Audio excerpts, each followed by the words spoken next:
বাংলাদেশে নিয়োগের ক্ষেত্রে কোটা পদ্ধতি ছিল, পরবর্তীতে সেটা 2018 সালে এই কোটা পদ্ধতির বিষয়ে একটি কমিটি করে সরকারি কোটা পদ্ধতি প্রথম ও দ্বিতীয় শ্রেণীর চাকুরির ক্ষেত্রে বাতিল করে দেওয়া হয় এবং তৃতীয় চতুর্থ শ্রেণীর চাকুরির ক্ষেত্রে এটা বহাল থাকে। পরবর্তীতে সেটা চ্যালেঞ্জ করে একটা মামলা ফাইল করেন মাওনা হাইকোর্ট বিভাগে। সেই মামলার শুনানি অন্তে হাইকোর্ট বিভাগ আদেশ দিয়ে তাদের পূর্ণাঙ্গ রায় প্রকাশ করা হয়নি, তাদের রায়ে বলছেন যে এটা কোটা পদ্ধতির যে বাতিলের যে প্রজ্ঞাপন সেটাকে তারা বাতিল করে দিয়েছেন। অর্থাৎ হাইকোর্টের রায়ের প্রেক্ষিতে কোটা পদ্ধতি আবার যেটা ছিল ওইটা আবার প্রচলিত হয়ে গেছে। এর বিরুদ্ধে আমরা মহামান্য সুপ্রিম কোর্টের আপিল বিভাগে আমরা একটা সিভিল মিসেলিনিয়াস পিটিশন ফাইল করি। যেহেতু এখনও জাজমেন্ট পাওয়া যায় না, এই জন্য আমরা পিটিশনটা ফাইল করতে পারিনি, আমরা মিসেলিনিয়াস পিটিশন ফাইল করেছিলাম।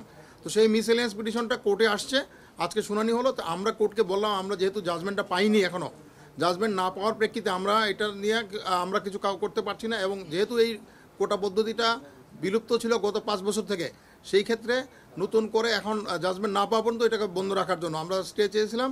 তো আদালত উভয় পক্ষকে শুনানি করে ওনারা স্টেটাসকো দিয়েছেন সাবজেক্ট ম্যাটারে। অর্থাৎ এখন যেই অবস্থায় যে আছে সেই অবস্থায় থাকবে, যেই কোর্টে যেই চাকরিগুলো যেগুলো চলমান আছে সেগুলো যেই অবস্থায় ছিল সেগুলো সবই ঠিক থাকবে।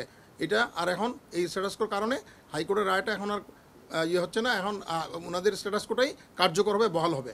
যারা আন্দোলন করছেন তাদেরকে আমি অনুরোধ করব, তাদেরকে যেহেতু তাদের সুপ্রিম কোর্ট এটা বিবেচনায় নিয়েছেন এবং সুপ্রিম কোর্ট একটা কথা বলছেন, তাদের যদি কোনো গ্রিভান্স থাকে তারা যেন এখানে এসে পক্ষ হয়ে তারা বলতে পারে, সেটাও কিন্তু তাদের আদেশে এটা আছে।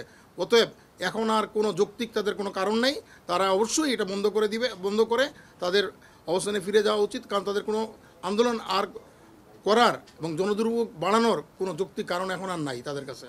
যে অবস্থা ছিল আগে এই রায়ের আগে সেই অবস্থা, কারণ এখন যে স্ট্যাটাসকো বলছে সাবজেক্ট ম্যাটারে তো এটা ছিল, এটা বাতিল করা ছিল না, সেই ক্ষেত্রে বাতিল আছে। এখন যেই নতুন যেগুলো আছে, যেগুলো পুরো যে বিজ্ঞাপন আছে, যেগুলো বিজ্ঞপ্তিত হয়েছে সেইগুলোতে কোটা পদ্ধতি লাগবে না।